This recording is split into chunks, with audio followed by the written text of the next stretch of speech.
नमस्कार दोस्तों, 12वीं कक्षा का यह दूसरा अध्याय है। इसमें हम बात करेंगे बीजाणु पर्णधानी प्ररोह किसे कहते हैं। और ये भी पूछ सकता है प्रश्न कि पुष्प एक किस प्रकार का है, तो रूपांतरित प्ररोह है, ये ध्यान रखना है आपको। पुंकेसर लघु बीजाणुधानी, यानी कि पुंकेसर और लघु बीजाणुधानी जो पेज संख्या आपके 7 पर है उसका डायग्राम आपको थोड़ा सा याद रखना, प्रश्न बन सकता है। परागकोश परागकण ये महत्वपूर्ण है। लघु बीजाणुधानी लघु बीजाणुपर्ण, तो ये महत्वपूर्ण बनता है, यहाँ पर ध्यान रखना। इनका अलग अलग टर्म आपको याद करके जानी है, यहाँ से महत्वपूर्ण प्रश्न पूछ सकता है अगर पूछना चाहे तो, है ना। इसी प्रकार से प्रपशु कोशिका किसे कहते हैं, ये आपको याद रखनी है। एक बड़ी सी कोशिका जीवद्रव्य युक्त होती है जिन्हें अपन प्रपशु कोशिकाएं कहते हैं, है ना। विभाजन के द्वारा ये 2 नई कोशिकाओं का निर्माण करती हैं, ये महत्वपूर्ण प्रश्न बनेगा, जो कि पेज नंबर 8 पे दे रखा है। इसमें आपको पुंकेसर की काट भी दिखा रखी है, जो महत्वपूर्ण है, थोड़ा सा याद रखिए जाइएगा, इसमें से प्रश्न बन सकता है। पराग कोश भित्ति के बारे में वर्णन पूछा जा सकता है। बाह्य है, बाह्य त्वचा कह सकते हैं। अंतर स्थिका वाले प्रश्न पूछ सकता है, मध्य स्तर पूछ सकता है, और टेपिटम के बारे में प्रश्न भी आ सकता है। इसमें किस प्रकार का स्त्रावण हो रहा है, ये ध्यान रखने वाला प्रश्न है। लेकिन मुख्य प्रश्न जो बनने की संभावना है इस पाठ में से, वो है लघु बीजाणु जनन। लघु बीजाणु जनन को आपको बहुत अच्छे ढंग से पढ़ के जाना है। किस प्रकार के उसके चतुष्फलकीय संरचना बन रही है, एक टी आकार क्या है, क्रॉसिंग क्या है, सम द्विपार्श्व क्या है, इसको एक महत्वपूर्ण तरीके से आप याद करके जाएंगे तो मेरे हिसाब से बहुत अच्छा रहेगा। इनमें कुछ अलग अलग प्रकार के प्रश्न भी पूछे जा सकते हैं कि धतूरे में किस प्रकार का है स्फुटन होता है, तो लंबवत स्फुटन होता है, पेज नंबर 10 पे दे रखा है। इस प्रकार से कुछ महत्वपूर्ण प्रश्न बनेंगे आपके। नर युग्मकोद्भिद में से प्रश्न बने जा सकते हैं कि नर युग्मकोद्भिद किसे कहते हैं, है ना। पराग कणों को जो अंकुरित होता है उसे क्या बोलेंगे, नर युग्मकोद्भिद बोलेंगे।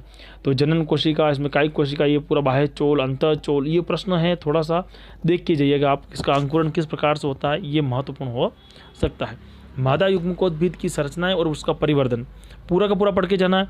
अंडाशय भी पढ़ के जाना, बीजांड भी पढ़ के जाना, गुरु बीजाणुधानी कहते हैं इसको, ये पढ़ के जाना। वर्तिकाग्र, इसके बारे में आपको अच्छे ढंग से स्टडी कर लेनी है।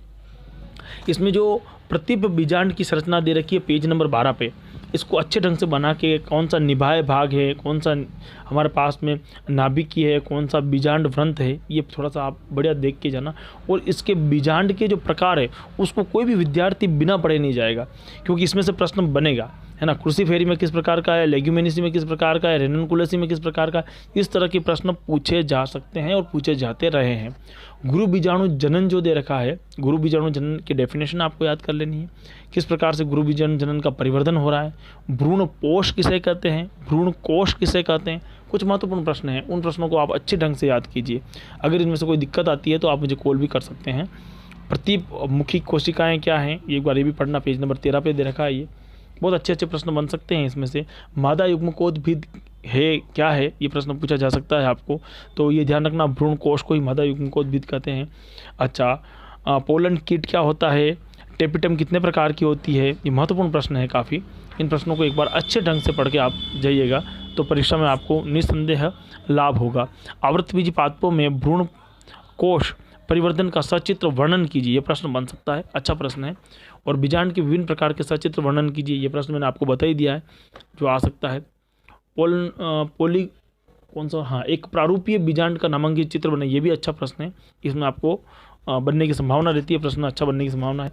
अंतर करने वाला इसमें आ सकता है, तो ये है ऋजु और प्रतीप, ये महत्वपूर्ण है क्योंकि ये जो प्रश्न थे उसके अतिरिक्त प्रश्न मैं आपको बहुत जल्दी आपके पास में वीडियो के माध्यम से भेज रहा हूँ। आपके जितने भी सहपाठी हैं उनको एक बार ये वीडियो की, जितने भी वीडियो की लिंक बनती है उनको शेयर अवश्य कीजिएगा, ताकि वो लोग भी इससे अध्ययन कर सके, पढ़ सकें, आप लोगों के साथ में उन लोगों को भी फ़ायदा हो सके।